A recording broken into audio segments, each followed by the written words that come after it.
இணைப்பதாக ஒரு செய்தி வந்து பரவுவதை எப்படி பார்க்கிறீங்க? நண்பர் விஜய் அவர்கள் மிகவும் கவனமாக இருக்க வேண்டும்.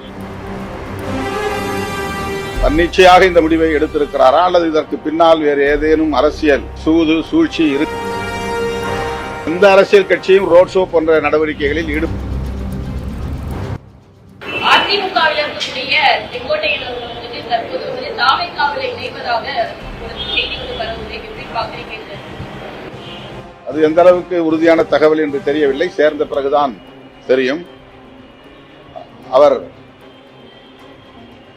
தன்னிச்சையாக இந்த முடிவை எடுத்திருக்கிறாரா அல்லது இதற்கு பின்னால் வேறு ஏதேனும் அரசியல் சூழ்ச்சி இருக்கிறதா என்பதை நாம் பொறுத்திருந்துதான் பார்க்க வேண்டும். நண்பர் விஜய் அவர்கள் பாஜகவிடம் மிகவும் கவனமாக இருக்க வேண்டும். அவருடைய கட்சிகளில் சங்கிகள் அல்லது சங்க பரிவார அமைப்புகளை சார்ந்தவர்கள் ஏற்கனவே ஊடுருவி இருக்கிறார்கள் என்கிற விமர்சனங்கள் இருக்கின்றன. மேலும் மேலும் ஊடுருவல்கள் நிகழ்ந்தால் அவருடைய அரசியல் என்பது கேள்விக்குறியாக மாறும் என்பது என்னுடைய கருத்து.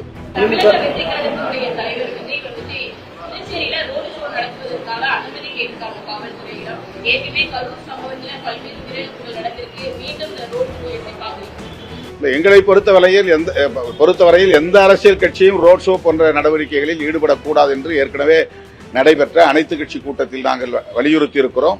அதுதான் தொடர்ந்து எங்களுடைய நிலைப்பாடு. பிஹைண்ட் கோல் மெடல் நவம்பர் 30 சென்னை ரைட் சென்டரில் நடைபெற உள்ளது. டிக்கெட்களை இலவசமாக பெற ஸ்கிரீன்ல தெரியுற நம்பருக்கு வாட்ஸ்அப் பண்ணுங்க. டிக்கெட்ஸ் லைன் வெப்சைட்டை விசிட் பண்ணுங்க.